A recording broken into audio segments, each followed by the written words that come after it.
The alarm started at 3 in the morning. Captain Jiho Park was already awake when the red lights began flashing across his quarters. He had not been sleeping well lately. 5 years of bad dreams will do that to a person. He pulled on his uniform and ran to the bridge. His crew was already there, faces pale in the emergency lighting. Commander Hyeryun stood at the main screen, her hands shaking slightly. "Sir, you need to see this," she said quietly. The screen showed something impossible. Massive ships, each one bigger than a city, floated at the edge of their solar system. There were dozens of them, maybe hundreds. They had appeared out of nowhere like ghosts materializing in the dark. "How long have they been there?" Jiho asked. 15 minutes. "They're not moving, just waiting." Jiho felt his chest tighten. This was it. First contact. The moment humanity had wondered about for centuries, and it looked like it might be their last moment too. "Get me the UN. Get me everyone," he ordered. Within an hour, every defense fleet in Earth's orbit was ready. Every weapon pointed toward those mysterious ships. Every soldier prepared to fight. Jiho commanded the largest group of vessels, the ones that would meet the aliens first if they came closer. He thought about his daughter Minji. She had loved space, loved stars. When she was dying, she had asked him if there was life out there. He had told her yes, probably somewhere. She had smiled and said she hoped they were kind. Looking at those massive warships, Jiho doubted they were kind. Then the message came. It broadcast in every human language at once. The voice was strange, musical, like wind chimes in a storm. "People of Earth, we are the Velathi. We come in peace. We wish to speak. Please do not fear us, do not fear us." Easy words from someone with 100 warships. The UN worked fast. They built a small space station between Earth and the alien fleet. Neutral ground. Ambassador Doyen Choi would lead the human team. He was an older man, gray hair and tired eyes, but steady, calm, the kind of person you wanted when the world might end. Dr. Sora Kim was chosen too. She was a scientist who studied alien life, though until today that meant imagining it, not meeting it. She was young, only 32, with quick eyes and a curious mind. When they told her she would be one of the first humans to meet aliens, she had laughed nervously and said, "Well, I did ask for this in my job application." Jiho would go with them. Military presence, just in case. The station was small, just a few rooms hastily connected. One large meeting chamber with a table, chairs, and enough air for both species. They hoped. They did not actually know if the aliens breathed air. The Velathi ship approached slowly. It was beautiful, Jiho had to admit, made of something that looked like crystal and metal combined. It caught the sunlight and split it into rainbows, not what he expected from a warship. "They're docking," Yeri's voice crackled through his earpiece. She was back on his ship, weapons ready. "Be careful, Captain." "Always am," he lied. Ambassador Choi stood beside him, straight and formal in his dark suit. Dr. Kim was on his other side, trying not to look as terrified as Jiho felt. 3 humans about to meet actual aliens. 3 humans who might doom or save their entire species with whatever happened next. The airlock door opened. The aliens were tall. That was Jiho's first thought. Very tall, maybe 7 feet, with 4 arms and skin that looked like colored glass. The leader's skin was deep blue, shifting to purple at the edges. She wore robes that flowed like water and a crown of silver metal. Behind her, a younger alien with pink skin, and a massive one with red skin, clearly a soldier by the way he carried himself. The blue one stepped forward. Jiho assumed she was their leader. A queen, maybe. She looked like royalty, and then she stopped. Completely still. Her large eyes went wide. Her skin color shifted rapidly, blue to white to gold to something Jiho had no name for. The younger alien, the pink one, made a sound. A gasp. Her hand went to her mouth. The soldier's tough expression cracked. His red skin paled. "What's happening?" Ambassador Choi whispered. The young alien spoke. Her voice was soft, wondering, breaking. "They smell like home." The queen moved forward. She was shaking. Her forearms reached out slightly, then pulled back as if she wanted to touch them but was afraid. Tears ran down her face. Actual tears. They caught the light like diamonds. "How?" she whispered. "How is this possible?" She walked straight to Dr. Kim. The scientist stood frozen as this massive alien queen approached. The queen stopped inches away, breathing deeply, and more tears fell. "You smell like my daughter," the queen said, her voice breaking completely. You smell like Linus, my baby. My lost child. Then she collapsed. Not violently. She just folded down to her knees, all four arms wrapped around herself, sobbing. The sound was terrible. It was the sound of someone who had been holding pain for years and finally could not hold it anymore. The young pink alien was crying too. The soldier turned away, his shoulders shaking. Jiho looked at Ambassador Choi. The older man looked back. Neither of them had any idea what to do. Dr. Kim, to her credit, did not run. She slowly knelt down beside the weeping queen. "I don't understand," she said gently. "Please help us understand." It took a long time for the aliens to compose themselves. Finally, another alien came through the airlock. This one had green skin and wore something like a scientist's coat. She looked shaken but more controlled than the others. "I am High Scholar Elira," she said in that musical voice. "Please forgive us. We did not expect." "We could not have known what?" Jiho demanded. His hand was near his weapon. Not on it, but near. This could still be a trick. Elira looked at them with something like wonder and sadness mixed together. "Your species produces a chemical compound. A pheromone. We can smell it. To us it is exactly the same as Keshar." "Keshar?" Dr. Kim asked. "The scent of family," the queen said softly, still on her knees. "Velethi produce it only for our blood relatives. Mothers and children, siblings, it is how we know our kin. It is everything to us." The young alien, the pink one, spoke again. "You smell like family. All of you. Every human in this room. You smell like our lost loved ones.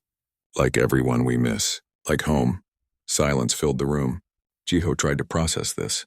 The aliens were not attacking because humans smelled like their relatives. That was insane.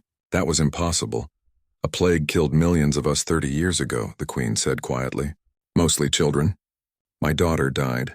So many daughters, sons, parents, siblings. We have lived with that loss ever since. And now we come here, to this unknown world. And you?" She looked up at Dr. Kim with eyes full of grief and desperate hope. "You smell like everyone we have lost." Dr. Kim's eyes were wet now too. She reached out slowly, carefully, and touched the queen's hand. The queen flinched, then held on tight. Ambassador Choi cleared his throat. "Your Majesty, we need to understand this better. This chemical, this Keshar, why would humans produce it?" "We do not know," Elira admitted. "The probability of two unrelated species producing the exact same compound it should be impossible. But you do. We have already tested the air in this room. The signature is unmistakable." Jiho finally spoke, his voice rough. "So what happens now? You came here with warships, a whole fleet. What do you want from us?" The queen slowly stood, helped by Dr. Kim. She looked at Jiho with those large alien eyes, and he saw in them something he recognized. The same look he saw in the mirror every morning. The look of someone carrying unbearable loss. "We want nothing," she said softly. "We came to explore, to expand our territory. But now I do not know what we want. How can we harm you when you smell like our children? How can we leave when you smell like home?" The young pink alien stepped forward. "I am Princess Kiva," she said. "The queen's daughter. When I first smelled you through our ship's sensors, I thought I was going insane. I thought my grief was making me imagine things." She looked at the three humans with wonder. "But you are real. And you smell like my sister who died. You smell like family." Ambassador Choi took a deep breath.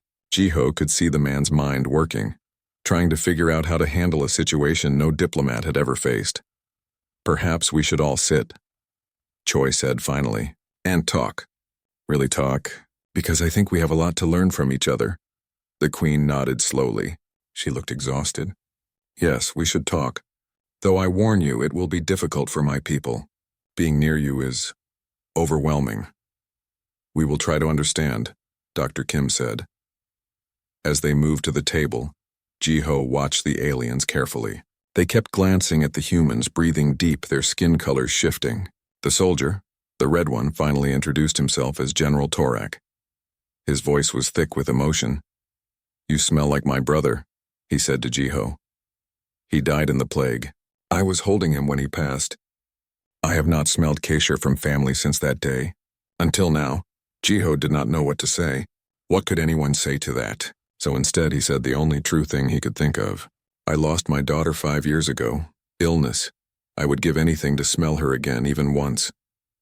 General Torak looked at him with sudden understanding, and Jiho realized something strange. These aliens might look nothing like humans. They might be from across the galaxy. But grief was grief. Loss was loss. That was universal. Dr. Sora Kim could not sleep. She lay in her quarters on the space station, staring at the ceiling, her mind racing. Everything they had learned in the past 3 days felt impossible, yet it was real. Humans produced a chemical called Keshar. Not the same way the Velothi did. The aliens made it through their genes, markers that identified family members. Humans made it through something else, through bonding, through love and connection and the strange chemistry that happened when people cared about each other. Different cause, identical result. Sora had been working with high scholar Elira around the clock. The Velothi scientist was brilliant and patient, explaining their biology with careful detail. They had run every test imaginable. Blood samples, skin samples, even breath analysis. The conclusion was undeniable. Every human carried the signature. Men, women, children, old, young, everyone. It came from oxytocin and several other compounds that mixed together in human sweat, breath, and skin. The same chemicals that made humans bond, that made them love, that made them form families from more than just blood. The odds, Elira had said softly, are less than 1 in trillions. Trillions. 2 species from opposite ends of the galaxy should not produce the same complex molecule. It defies probability. Yet here we are, Sora had replied. Yes, here we are.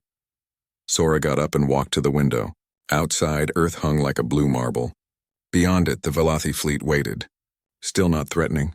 Still not leaving. Just waiting as if unsure what to do next. She thought about Queen Tessira, the tall, elegant alien who had broken down completely on that first meeting. Sora had spent time with her over the past days, talking, learning. The Queen had told her about Linus, her daughter. Only 16 when the plague hit, bright and curious, wanting to explore the stars. She would have loved meeting you, Tessira had said. She dreamed of finding other intelligent life. The Queen's grief was old but still raw. 20 years since her daughter's death, and it felt like yesterday. Sora understood. Her own father had died when she was young. Time did not heal that kind of wound. It just taught you to live with it. A knock on her door. She opened it to find Captain Jiho Park standing there, looking as tired as she felt. Can't sleep either, he asked. Too much in my head, she admitted. They walked together to the common area. It was empty this late. They sat and shared coffee from the machine, both grateful for something normal and human in this very abnormal situation. The Queen asked to see me tomorrow, Jiho said. Private meeting. Just her and me. Are you going? Have to. Diplomatic necessity. He paused. Also, I want to. Is that strange? Nothing about this situation is normal, Sora said. Strange is relative now. Jiho smiled slightly. Fair point. He looked at his coffee. She told me I smell like her daughter. Every time she looks at me, she sees Linus. How do I handle that? Honestly, I think, Sora said. The Queen knows you are not her daughter. She is not confused or delusional. It is just... The scent triggers memories, emotions, things she has been holding back for years. Like opening an old wound. Or maybe like finally letting it breathe, Sora suggested. Maybe she needs this. Needs to feel that connection again, even if it is with strangers. The next morning, Jiho met Queen Tessira in a small observation room. Windows on all sides showed the stars. The Queen stood alone, her crystalline skin shifting between blue and soft purple. When Jiho entered, she turned and breathed deeply. Her skin flashed white for a moment. That meant strong emotion, he had learned. Overwhelming feeling. Thank you for coming, she said. Your Majesty. He bowed slightly, unsure of proper protocol. Please, sit with me. She gestured to chairs by the window. They sat, and for a moment there was only silence. I wanted to apologize, Tessira said finally, for my reaction when we first met. It was inappropriate, overwhelming you like that. You do not need to apologize, Jiho said. I cannot imagine what you felt. Can you not? She looked at him carefully. I was told you lost a daughter. Jiho tensed. He did not like talking about Minji. But something about this moment, this alien queen who had lost her own child, made him answer honestly. Yes. 5 years ago. She was 8. Cancer. We tried everything. I am sorry. So am I. Tessira was quiet for a moment. Linus was 16. The plague took her in 3 days. At first we thought it was just a fever, then... She trailed off. You do not have to... I want to, she interrupted gently. I have not spoken about her like this in years. My people are so careful around me. They avoid mentioning her, thinking it will hurt less, but it does not. It hurts more. The silence makes it feel like she never existed. Jiho understood that too well. After Minji died, people had stopped saying her name around him, tried to distract him, move forward. But he did not want to move forward. He wanted to remember. Tell me about her, he said. Tessira's skin brightened, flashing gold. That meant joy, he had learned. Even mixed with sadness, talking about Linus brought her joy. She was brilliant. Wanted to be a scientist, an explorer. She used to sneak into the palace observatory and stay up all night watching stars. I would find her asleep at the telescope, covered in her notes and drawings. Jiho smiled. Minji loved space too. Wanted to be an astronaut. She had posters of planets all over her room. She made me promise that if we ever met aliens, I would tell them about her. Then I am glad to know about her, Tessira said softly. Tell me more, so they talked. For hours, sharing memories of daughters who would never grow up, laughing at funny moments, crying at painful ones. It should have been awkward, this human and this alien grieving together, but it was not. It felt right. When I smell you, Tessira admitted. I smell Keshar, family. It makes me think of holding Linus, reading to her when she was small, teaching her to pilot a ship when she got older. All those moments I can never have again. Does it hurt? Jiho asked. Yes, but also, it helps. I have spent 20 years trying not to remember because remembering hurts. But your presence forces me to remember, and I realize I do not want to forget. The pain is worth it if it means she stays real to me. Jiho felt tears on his face. He did not wipe them away. I still set a place for her at dinner sometimes. Just automatically. My wife gets upset, says I need to let go, but I do not want to let go. Letting go does not mean forgetting, Tessira said. It means carrying them with us while still living. That is what Linus would want for me, to live, to keep exploring, like she wanted to do. Minji would want that for me too, Jiho admitted. She told me near the end. Made me promise to keep looking at the stars, to not give up on wonder. Then we both have promises to keep. They sat together, looking at the stars. Different species. Different worlds. Same grief, same love, same hope that maybe somehow their lost children were still with them in some way. Back on Earth, the debates raged. Commander Hyeryun stood in the UN assembly, her voice strong and skeptical. We cannot trust them, she argued. Yes, they cry. Yes, they seem emotional. But what if this is a manipulation? What if they are using our biology against us, making us sympathetic so they can control us? Ambassador Choi, attending by video link from the station, responded carefully. Commander, I understand your concerns, but I have been with them for days now. Their emotions are real. This is not an act. How can you be sure? Because, Choi said quietly, I have seen true grief before. I lost my son 10 years ago. I know what that looks like. And I see it in them, in every one of them. The assembly was silent. But we must be cautious, another delegate argued. What if they try to keep us? What if they decide humans should be with them because we smell like family? That is a valid concern, Choi admitted. Which is why we need clear boundaries, treaties, agreements that protect both species' autonomy. And if they refuse, then we defend ourselves. But I believe they will agree. Queen Tessira is reasonable. More than that, she is kind. Grieving, but kind. On the station, Sora continued her work with Elira. The Velothi scientist had a theory she was hesitant to share. What if? Elira said slowly. This is not a coincidence. What do you mean? What if our species share common ancestry? Billions of years ago, perhaps, a precursor race seeded both our worlds. We evolved differently but kept some core genetics. Sora stared at her. That would mean that we are family, truly. Not just in scent, but in reality. Distant cousins separated by time and space finally meeting again. Can you prove it? Not yet. But I will try. If it is true. Elira's skin flashed through multiple colors. If it is true, it changes everything. The Velothi have been searching for meaning in our loss for 20 years. What if the meaning is this? What if we lost our children so we would search and in searching find you? Sora felt chills. That is a comforting thought, but also terrifying. It suggests the universe has a plan, purpose. Perhaps it does, Illyra said softly. Or perhaps we make our own purpose from what we are given. We lost children. You exist. Now we must decide what to do with this impossible gift. Princess Kiva spent her time watching Earth from the observation deck. The planet fascinated her. So much life, so many humans, all of them producing that scent. All of them smelling like the sister she had lost. General Torak found her there one evening. You spend a lot of time here, he observed. I am trying to understand them, Kiva said. They are so small, so fragile. Yet they survived, adapted, built civilizations. They have wars and art and music. They are complex. The invitation surprised everyone. Queen Tessira requested to visit Earth, not with her whole fleet, just a small delegation. She wanted to see where humans lived, how they lived. She wanted to walk among billions who smelled like home. Commander Hyeryun argued against it. It is too dangerous. We know nothing about their true intentions. What if this is reconnaissance? For an invasion? But Ambassador Choi supported the idea. If we refuse, we send a message of mistrust. If we allow it with proper security, we show good faith. Besides, I believe the Queen genuinely wants to understand us. After much debate, the UN agreed. The Velothi could visit. A small group. Controlled locations. Heavy security, though hidden. They would make it seem like welcome, not surveillance.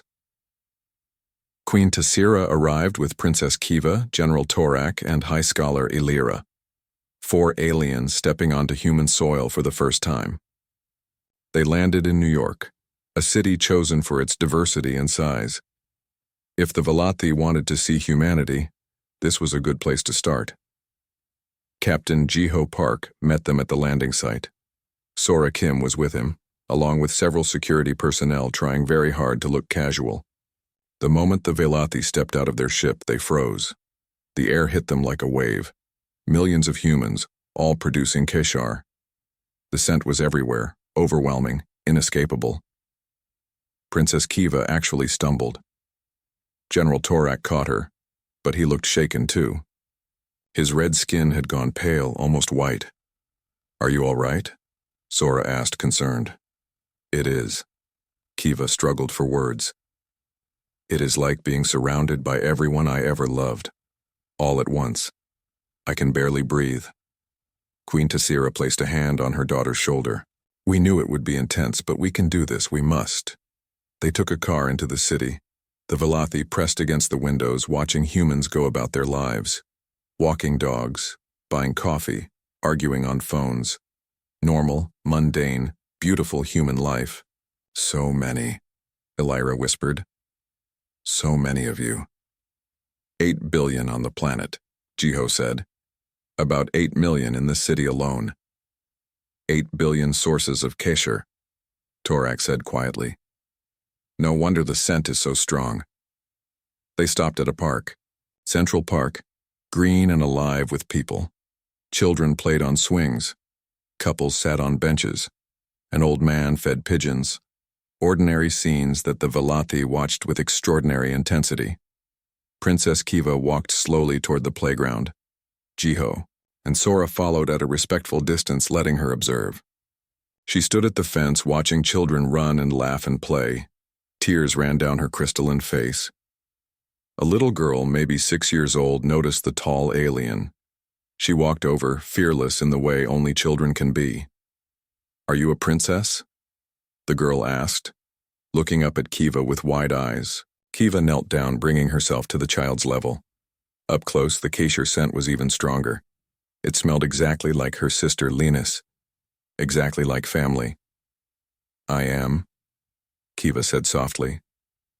My name is Kiva. What is yours? Emma. You look like you are from a fairy tale. Are you magic? Kiva laughed through her tears. Not magic, just from very far away. Why are you crying? Because you remind me of someone I miss very much, Kiva said honestly. Emma considered this seriously. Then, with the simple kindness of children, She hugged Kiva, just wrapped her small arms around the alien princess and held on.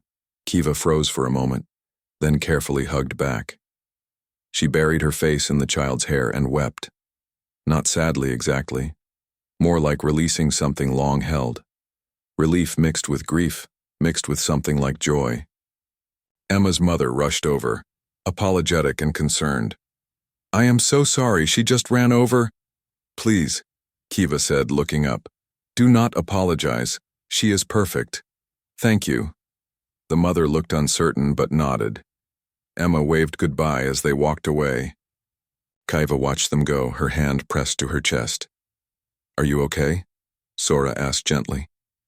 "I see my sister in every child here," Kiva said. "All the children my people lost. But also, I see hope. I see that innocence and joy still exist, that life continues even after terrible loss." Meanwhile, General Torak had walked to a different part of the park, a memorial wall where names of soldiers were carved into black stone. He stood before it, reading names, his forearms hanging at his sides. Jiho joined him. "War memorial," he explained. "People who died defending others." "We have similar memorials," Torak said. "Places to remember those who sacrificed themselves." "It is comforting somehow to know you honor your dead the same way we do." An elderly veteran stood nearby, his uniform old and worn. He had been watching the alien with cautious curiosity. Finally, he approached. "You military?" he asked Torak directly. "I am a general," Torak confirmed. "Figured. You have the look. I was a soldier too, long time ago." He gestured to the wall. "Lost a lot of good people. Brothers, really. Not by blood, but by bond." "I understand that," Torak said quietly. "My brother died in a plague. He was not a soldier, but he was brave. He fought to the end." The old man nodded slowly. "Sorry for your loss, and I for yours." They stood together for a moment, two soldiers from different worlds sharing the weight of remembered dead. Then the old man held out his hand. Torak looked at it, understood the gesture, and shook it. Human and alien, connected through loss and respect. Queen Tassira had a specific request. She wanted to visit a school. She wanted to see human children learn, grow, exist in safety and hope. Everything her daughter never got to do. They arranged it carefully. A small elementary school, warned in advance, with children prepared to meet an alien queen. The kids were excited, curious, scared, and thrilled all at once. Tassira walked into the classroom and had to stop. 20 small humans, all staring at her with wide eyes. 20 sources of Keshar. 20 living reminders of children lost. But she steadied herself. She had come to see this, needed to see this. "Hello," she said, her voice gentle. "I am Queen Tassira. I come from very far away. I wanted to meet you and learn about your world." The children bombarded her with questions. "Are you really a queen? Do you live in a castle? Can you do magic? How many arms do you have? Why is your skin blue?" Tassira answered each one patiently, even laughing at some. She told them about her planet, about crystal cities and 3 moons. She showed them how her skin changed color with emotion, turning gold when a child made a joke, purple when she felt touched by their kindness.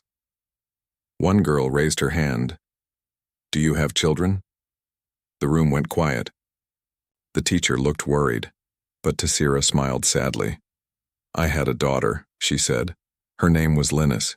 She would have been your age now, maybe a bit older. She loved to learn, just like you." "Where is she now?" another child asked. "She died," Tassira said simply. "A long time ago. I miss her very much." The children absorbed this with the serious understanding children sometimes have about death. One boy spoke up. "My grandpa died. Mom says he is watching from heaven. Maybe your daughter is watching you from space heaven." Tassira's skin flashed bright gold, then soft blue. "Maybe she is," she said softly. "I like to think so." A little girl in the front row, quiet until now, stood up and walked to the queen. She held out a drawing she had been working on. It showed a stick figure girl with a crown surrounded by stars. "This is for you," the girl said. "So you remember she is still with you." Tassira took the drawing with shaking hands. She looked at it for a long moment, then knelt down and pulled the child into a gentle hug. The girl hugged back, natural and unafraid. "Thank you," Tassira whispered. "Thank you so much."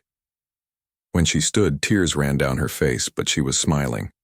She spent the rest of the hour with the children, listening to them read, watching them play, absorbing the pure, uncomplicated joy they carried. Outside, Jiho watched through the window. Sora stood beside him. "She is healing," Sora said quietly. "Or hurting," Jiho said. "Maybe both. Is that not the same thing? You cannot heal without feeling the pain first."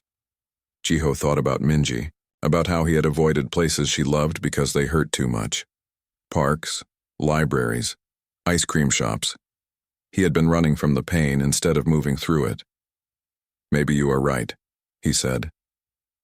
That evening, the Velothi delegation gathered in their hotel. They sat together, processing the overwhelming day. "I do not know if I can do this," Kiva admitted. "Being here, surrounded by the scent, by the reminders, it is too much." "But you did it," Tassira said gently. "You survived today. That is enough." "I felt so many things," Torak said. "Pain, joy, anger, gratitude, all at once. These humans are not our dead, but they carry the same scent, and that scent means everything to us. The question is," Elira said slowly, "what do we do with that? We cannot stay here forever, drowning in Keshar. We cannot take them with us. We cannot make them ours." "No," Tassira agreed. "We cannot. They are people, not remedies for our grief. They deserve their freedom, their lives, their choices." "Even if it means we hurt?" Kiva asked. "Especially then," the Queen said firmly. "Real love, real family means respecting autonomy. We cannot cage them just because being near them eases our pain." "But some of our people will not understand that," Torak warned. "Some will see this as abandoning family. They will want to bring humans into the Empire to keep them close. Then we must teach them," Tassira said. "Teach them that love is not possession, that family is not obligation. That grief, no matter how deep, does not give us the right to control others." She looked at each of the message came in the middle of the night. War Marshal Corvin, a high-ranking Velothi military commander, was breaking away from the main fleet. He had 12 ships with him, and he was heading toward Earth. Jiho was on the bridge within minutes. Commander Hyeryun was already there, her face grim. "What do we know?" he demanded. Corvin sent a broadcast. "He says humans belong with the Velothi, that leaving them on Earth is abandoning family. He is coming to bring them home." "Bring them home?" Jiho repeated. "What does that mean?" "It means he wants to take humans into the Empire. Not as slaves apparently, as family. As people who belong with the Velothi because of Keshar." Jiho felt cold. "That is still kidnapping. That is still invasion, even if he calls it rescue." "Agreed. I am mobilizing our fleet. If those ships get any closer—" "Wait." Jiho held up a hand. "Get me Queen Tassira, now." The Queen appeared on screen within minutes. She looked exhausted and furious. Her skin was flashing red and black, colors Jiho had not seen before. "Anger, fear. I know about Corvin," she said immediately. "I am trying to stop him. But he has support. Many Velothi agree with him. They think leaving humans here is cruel, that we should protect them, guide them, bring them into our civilization." "That is not protection," Jiho said. "That is colonization. That is taking away our choice." "I know," Tassira said, her voice breaking. "I know, and I agree with you. But Corvin does not see it that way. He lost his mate and 3 children in the plague. When he smells humans, he smells all of them. He cannot bear the thought of leaving you here unprotected when you carry the scent of his family. His pain does not give him the right to control us," Hayeri said sharply. "No," Tassira agreed. "It does not. But grief makes people do terrible things even with good intentions. I need time to convince him. Please do not fire on his ships yet." "How much time?" Jiho asked. "I do not know. Hours, maybe less." I am leaving for his flagship now. I will talk to him face to face. Your Majesty, Harry said, if you cannot stop him, we will have to. We will defend Earth. I understand, Tessira said quietly.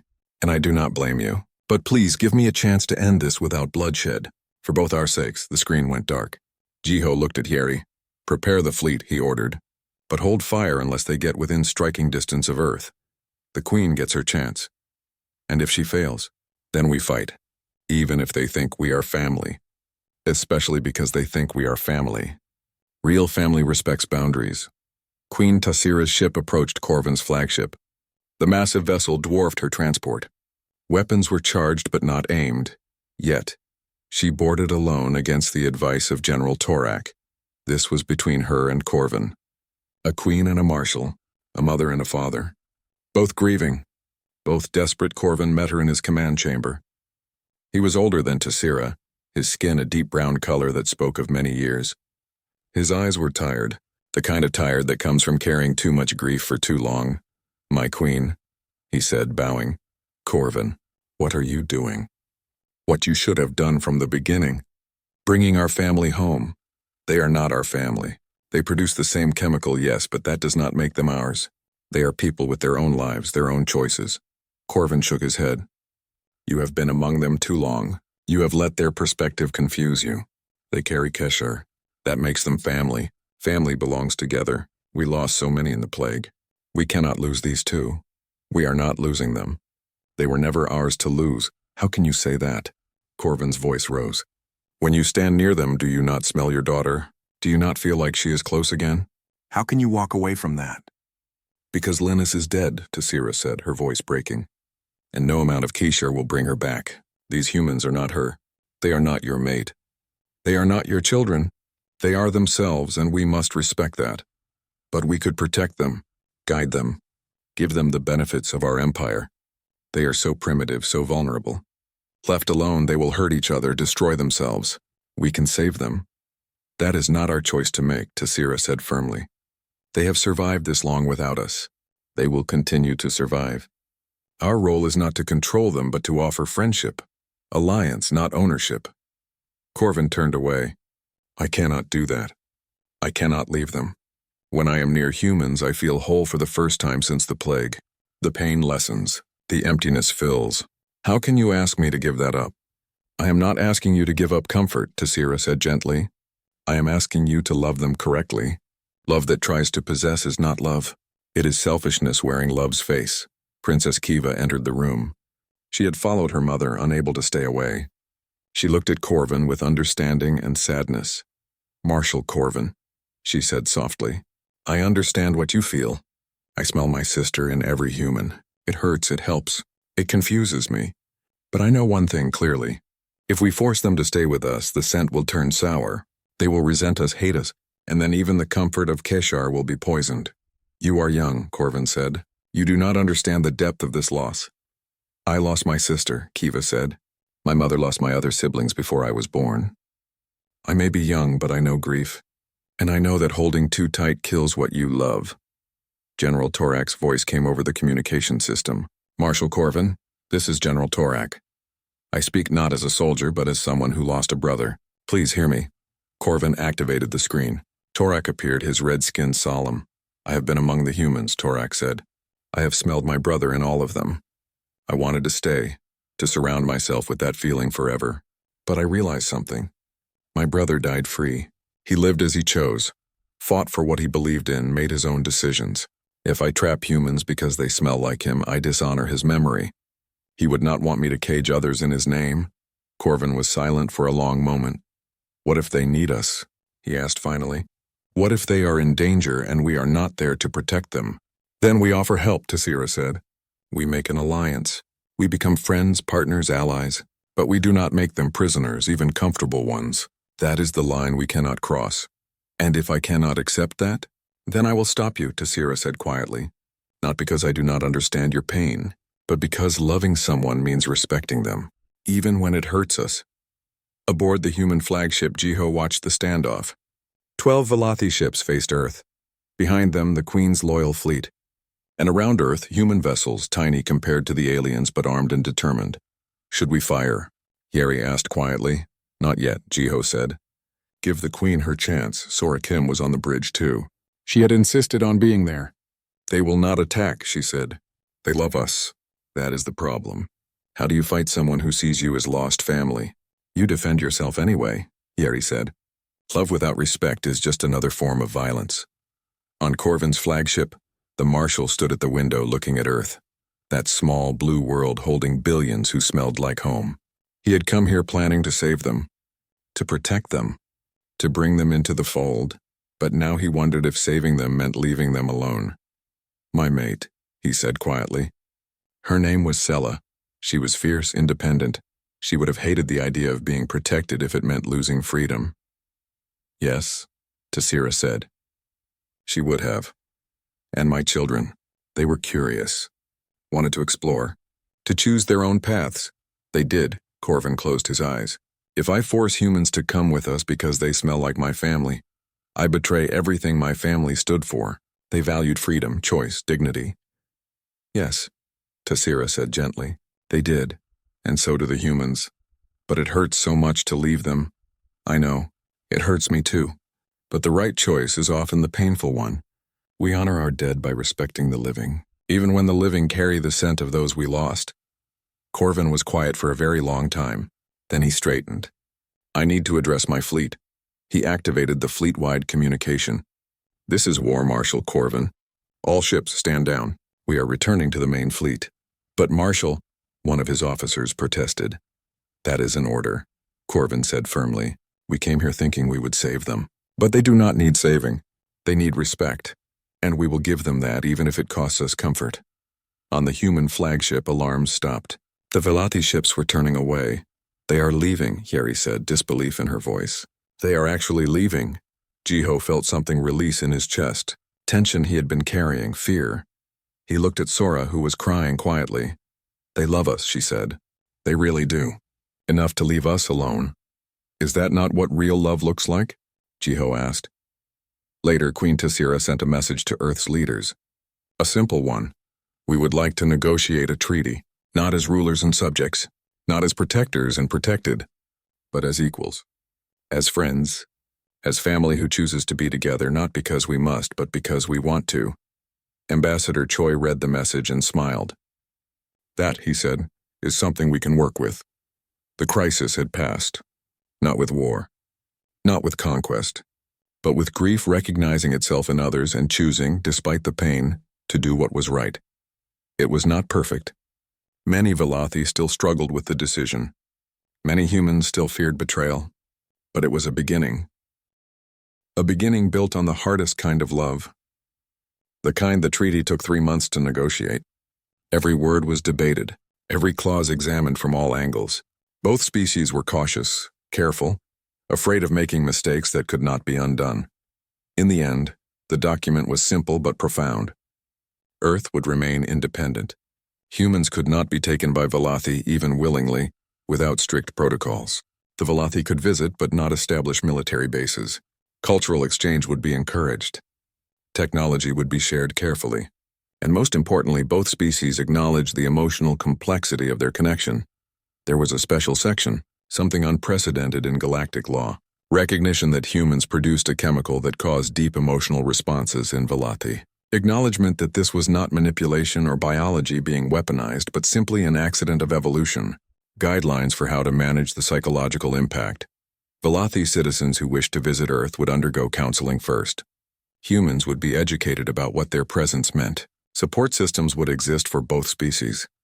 Ambassador Choi and Queen Tassira signed the treaty together in a ceremony broadcast across both worlds. They used pens made of mixed materials, human and Velothi design combined. Symbolic. Today we recognize that family is not biology alone, Tassira said in her address. It is choice. It is respect. It is loving someone enough to let them be free. Humans carry a scent that means everything to my people, but they are not ours to keep. They are their own, and we are honored to know them. Choi spoke next. We did not ask to carry this chemical.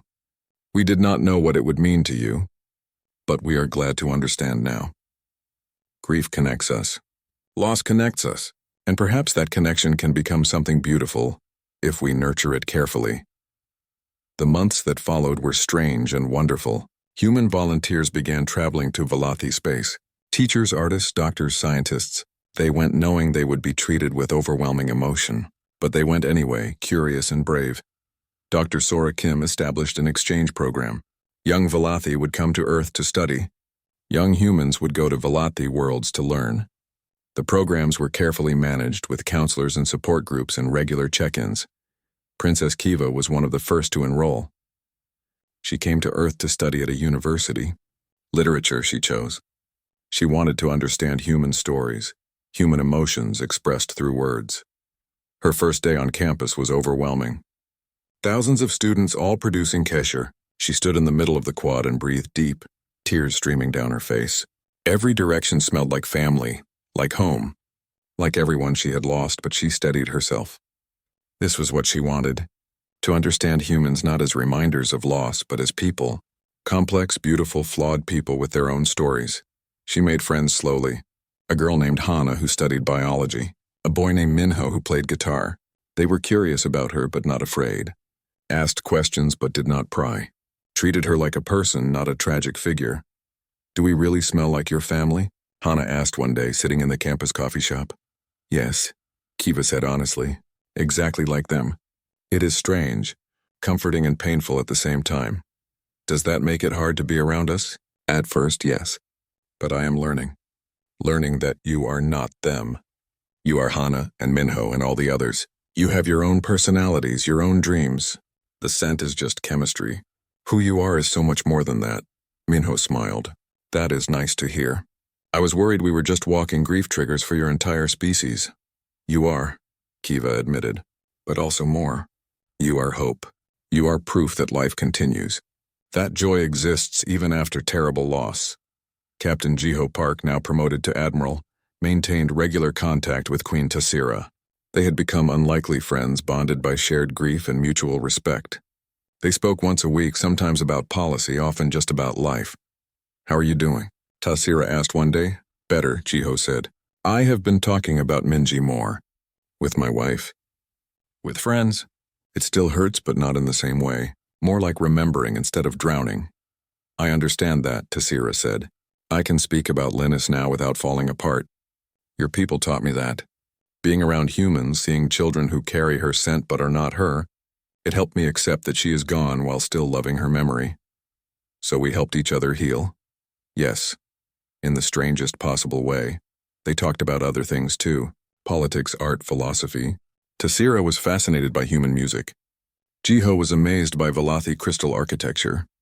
They were learning each other's cultures, building understanding one conversation at a time. Commander Hyeri Yun, who had been so skeptical at first, found herself changed by events. She had visited a Valathi world as part of a military exchange, met soldiers who had lost people in the plague, saw their memorial gardens where crystal sculptures honored the dead. "I was wrong to see only danger," she admitted to Jiho. "I thought they would use our biology against us, but they are trying so hard to do the right thing, harder than many humans would in their position." "They surprise me too," Jiho said. "The restraint they show, the care they take not to overwhelm us. They could demand so much more, and we would have little choice but to comply. But they do not, they ask. They negotiate. They respect boundaries. Maybe that is what real strength looks like," Kyeri said. "Not taking what you want, but controlling yourself even when it costs you." High Scholar Elira worked tirelessly on the genetic research. She had found more evidence of the ancient connection. Fragments of DNA that matched between species, markers that suggested common ancestry billions of years ago.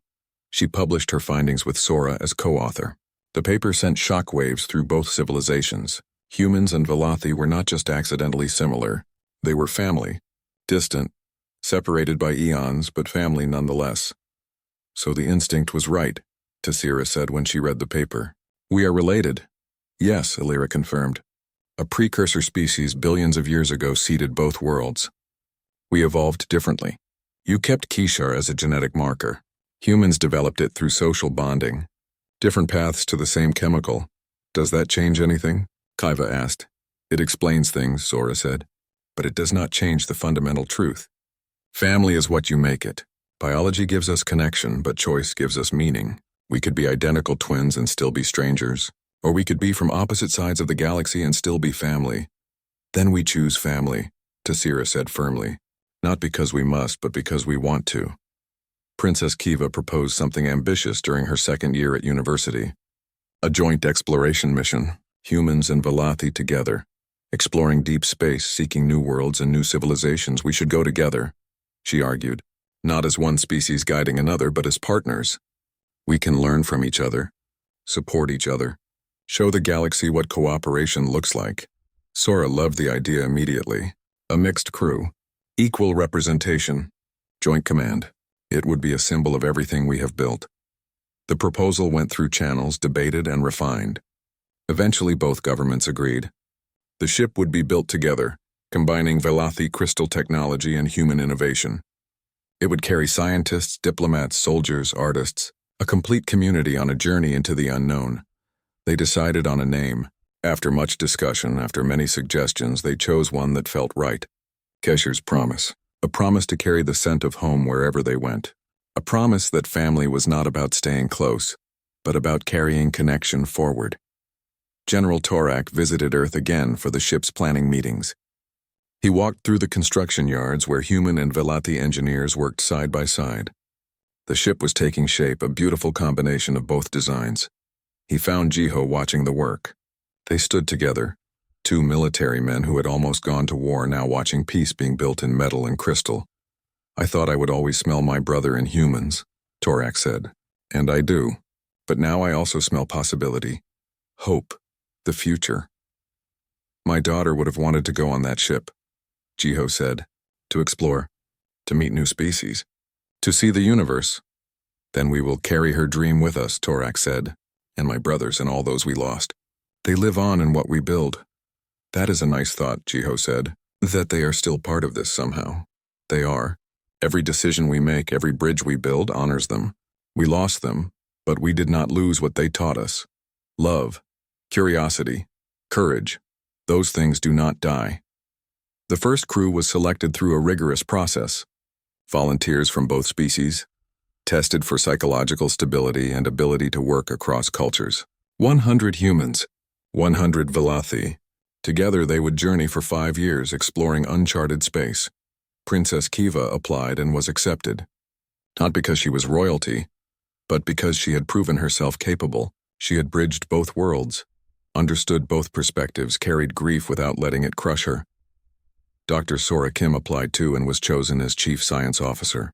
She would study alien life if they found any, and continue researching the bond between humans and Velothi.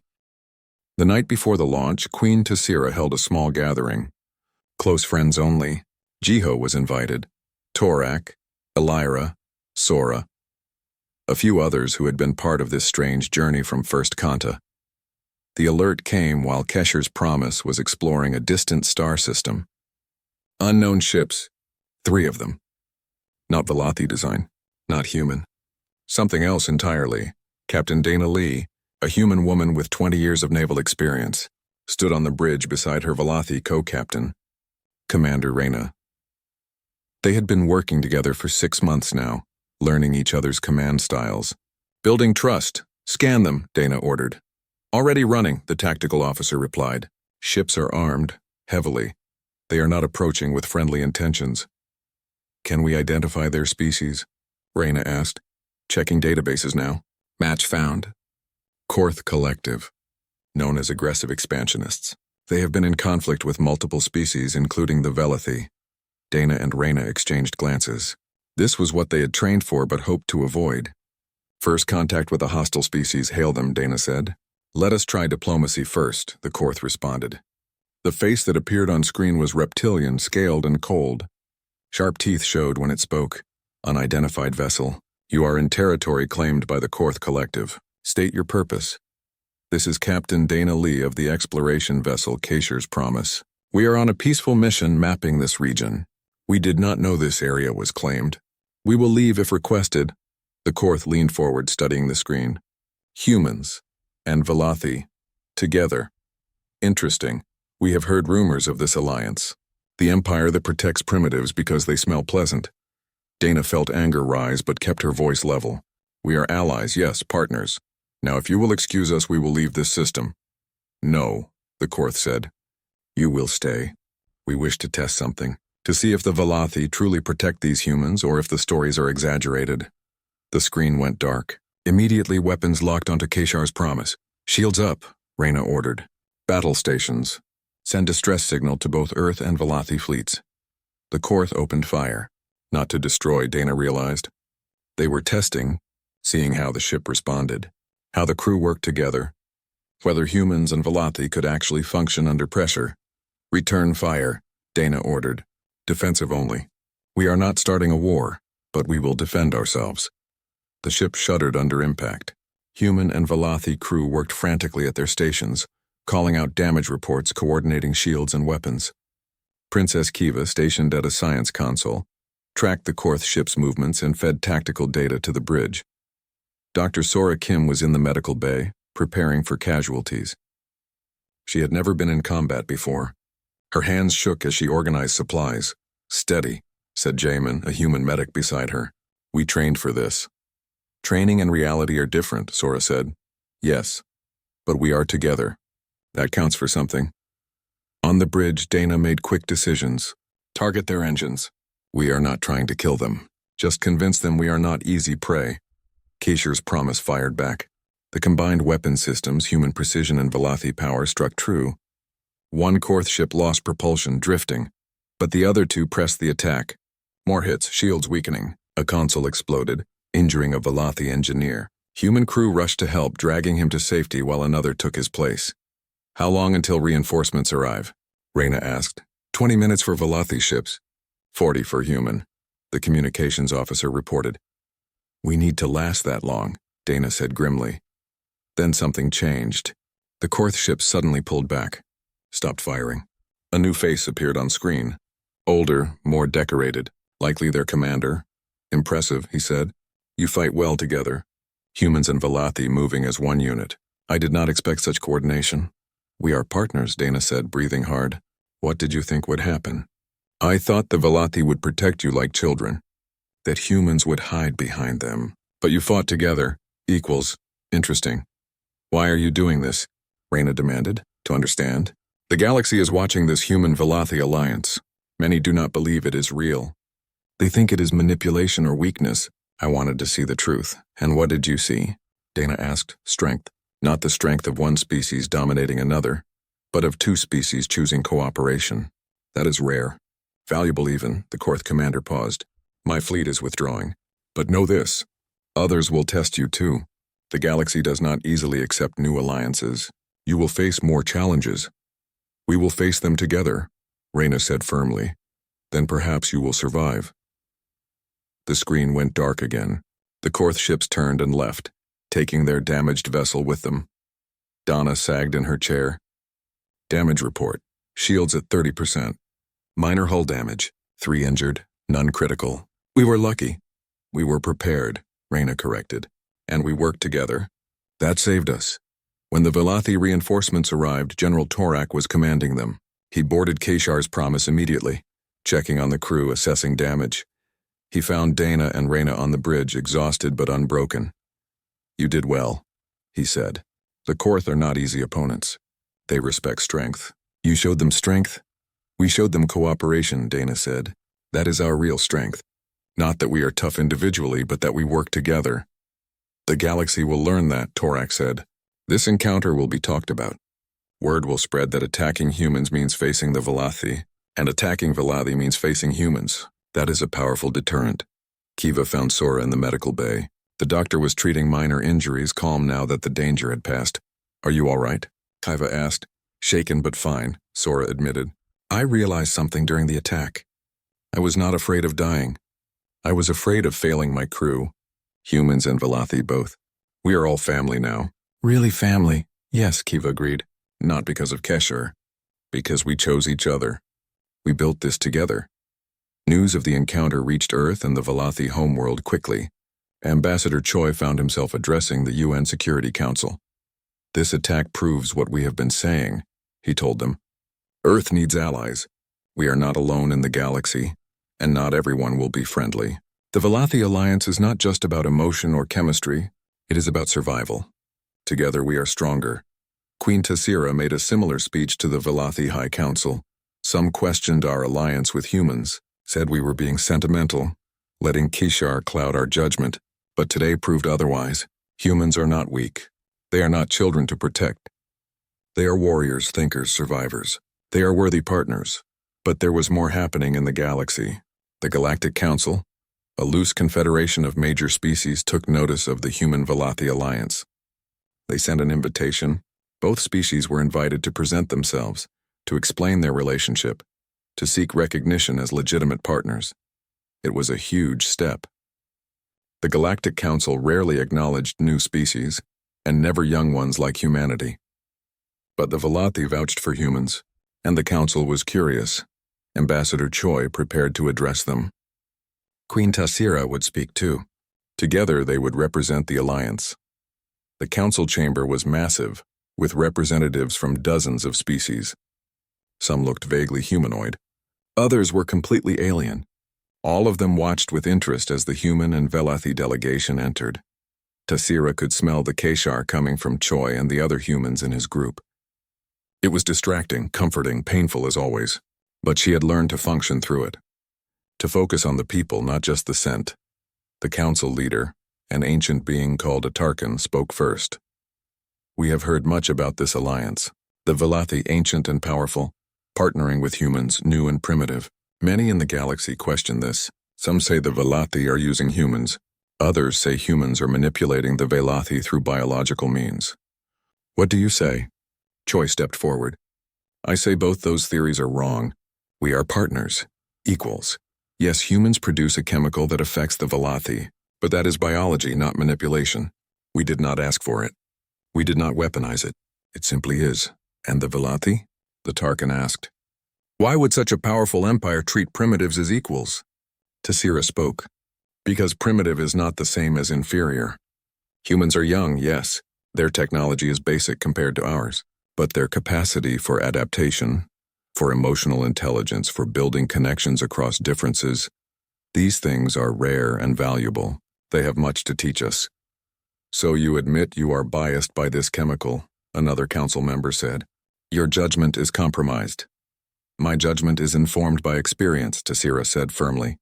Yes, Keshar affects us, but we have chosen consciously and repeatedly to respect human autonomy. We could have conquered Earth. We could have taken humans into our empire by force. We did not. We chose partnership. That is judgment, not compromise. And if this partnership fails, the Tarkin asked, if humans and Velothi turn on each other? Then we will deal with it, Choi said, like any relationship that fails. But we believe it will not. We have built something strong, something based on mutual respect and shared values. What values? Another member asked skeptically. Tessira and Choi looked at each other. They had discussed this, practiced it. Now they would say it together. Family, they said simultaneously. Choi continued. Not family through blood or chemistry alone, but 5 years of building, growing, learning. 5 years of humans and Velothi living side by side. Not perfectly, but honestly. 5 years of proving that their alliance was real. Earth had changed. Cities now hosted permanent Velothi populations. Schools taught both languages. Children grew up with alien friends thinking nothing of it. The strange had become normal. The Velothi homeworld had changed too. Humans lived there now, teaching, working, existing in a society that had once been closed to outsiders. They had brought new ideas, new art, new perspectives. And the Velothi, for all their initial grief, had found that change could be good. Today was significant. Today they would return to the Galactic Council for final judgment. 5 years of provisional status ending, full recognition or rejection. Everything they had built either validated or dismissed. Queen Tessira stood before a memorial on the Velothi homeworld. It was new, dedicated to all those lost in the plague, but it was different from older memorials. This one also honored humans, acknowledged the role they played in helping the Velothi heal. Linus's name was carved there. And beside it, in smaller letters, a note. In her memory, we found a new family. May they carry her spirit of curiosity and hope to the stars. Admiral Jiho Park stood beside her. He had returned from Earth for this ceremony. 5 years older, more gray in his hair, but lighter somehow. Less burdened. She would have loved all of this, Tasira said, touching her daughter's name. So would Minji, Jiho said. Sometimes I feel like they are here, watching, proud of what we built in their names. Maybe they are, Tasira said. Maybe that is what legacy means. Not that they are gone, but that they live on in what we do, how we choose to honor them, by building bridges instead of walls. Yes, by choosing love over fear, by respecting freedom even when it hurts. Princess Kiva, now a full captain on Kesher's Promise, joined them. She was older now, more confident. 5 years of exploring space, meeting new species, building relationships had changed her. She no longer wept every time she smelled Kesher. She had learned to carry it, to appreciate it without drowning in it. The ship is ready, she reported. We leave for the council in an hour. How do you feel? Her mother asked. Nervous, hopeful, proud, everything at once. That sounds about right, Jiho said with a slight smile. The ceremony that followed was simple but profound. Representatives from both species gathered. Humans and Velothi, who had worked together, lived together, become family together over 5 years. General Torak spoke first. When we arrived at Earth, I smelled my brother in every human. It hurt. I wanted to hold on to that feeling forever. But I learned something. Grief that clings becomes poison. Grief that releases becomes growth. We released our dead by respecting the living, and in doing so, we honored both. Ambassador Choi spoke next. 5 years ago, we were terrified. Massive alien ships at our doorstep. We thought it might be the end. Instead, it was a beginning. We learned that we are not alone. Not in the universe and not in our pain. Loss is universal. But so is the capacity to heal. Dr. Sora Kim, now Chief Science Officer of the Joint Space Program, addressed the crowd. We discovered something remarkable. Humans and Velothi share ancient genetic heritage. We are literally family, separated by time and space. But more important than biology is choice. We chose each other. We choose each other every day. That is what makes family real. Then came the moment everyone had been waiting for. A small human girl, maybe 5 years old, walked forward. Her name was Yunji. She had been born after first contact. She had never known a world without Velothi. Beside her walked a young Velothi child, also around 5. His name was Terran. He had been born after the treaty. He had never known a world without humans. They were friends. Best friends. It was that simple. They approached the memorial together. Hyunji carried flowers from Earth. Terran carried crystals that would grow into beautiful formations, a Velothi tradition. They placed their offerings at the base of the monument. Then Yunji looked up at Queen Tasira, who was crying as usual. Why are you sad? Yunji asked innocently. I am not sad, Tasira said, kneeling down. I am happy. You remind me of someone I loved very much. Your daughter? Yunji asked. Children in both species had learned the story by now. Yes? Linus. I hope I can be like her, Yunji said seriously. Brave and curious and kind. Tasira's skin flashed through gold and blue and colors of pure emotion. She reached out and hugged the little girl. Yunji hugged back, natural and unafraid. You already are, Tasira whispered. Terran tugged on Jiho's sleeve. The Admiral looked down at the small Velothi child. You smell nice, Terran said. Like home, Jiho smiled. Thank you. You feel like home too. And he meant it. This child, this alien child who looked nothing like Minji, felt like family, not because of replacement or delusion, but because they had built something real, a connection that transcended biology. The journey to the Galactic Council took 3 days. Keshar's Promise led a small fleet, human and Velothi ships flying together in perfect formation, a visual statement of unity. Inside the council chamber, every seat was filled. The galaxy had been watching the human Velothi experiment. Some hoped it would succeed. Others waited for it to fail. Many were simply curious. The Tarkan, ancient leader of the council, spoke. 5 years ago, we granted provisional recognition. We said we would watch and assess. We have done so. Now we must decide. Should the Human Velothi Alliance receive full recognition? Should humans be welcomed into the galactic community despite their youth? Should this partnership be validated or rejected? Representatives from various species spoke. Some praised the alliance, pointed to its stability, its innovation, its moral foundation. Others questioned whether it could last, whether it was truly equal or just the Velothi being sentimental. Then something unexpected happened. Species who had no connection to either humans or Velothi began speaking in support. They talked about watching the alliance grow, about seeing cooperation instead of conquest, about witnessing genuine partnership. A representative from the Korth Collective spoke. The same species that had attacked Kasher's promise 5 years ago. We tested them, the Korth said bluntly. We attacked to see if the alliance was real.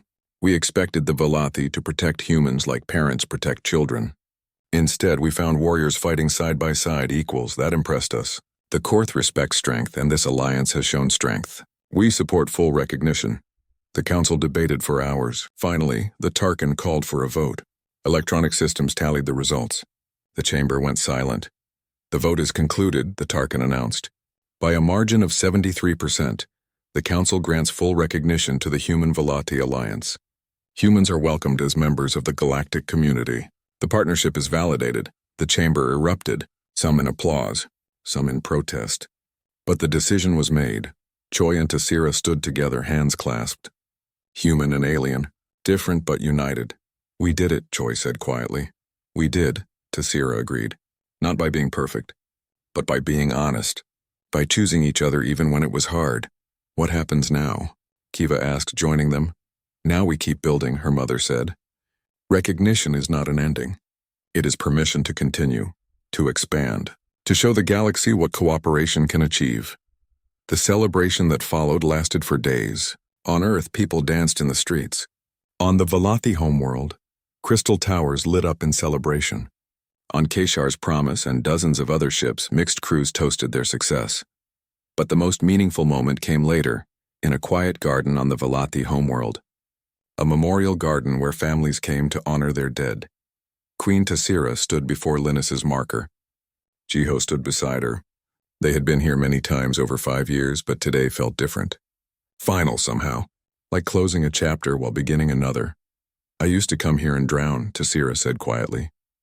The grief was so heavy, I could barely breathe. But now it is different, Jiho finished. Yes, I still miss her. I always will. But I can think of her now and smile. Remember the good times.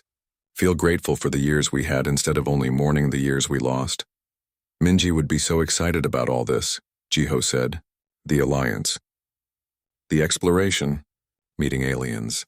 She would have a million questions. Linus too. She would want to know everything. Would probably have signed up for Kesher's promise the moment she was old enough. They stood in comfortable silence. A human and an alien, a father and a mother. Two people who had found each other through impossible coincidence and chosen to stay together through conscious effort. Do you still smell Kesher when you are near me? Jiho asked. Always, Tassira said. But it means something different now. At first it was painful reminder. Now it is comfortable presence. The scent of family I chose, not family I lost. That is a good change. The best kind. Footsteps approached. Princess Kiva and Dr. Sora Kim joined them in the garden. They had become close friends over 5 years. Different ages, different species, but connected by shared experiences and mutual respect. We got the new assignment, Kiva said excitedly. Kesher's promise is being sent to explore the Outer Rim. They want us to make first contact with 3 new species. Are you ready? Tassira asked her daughter.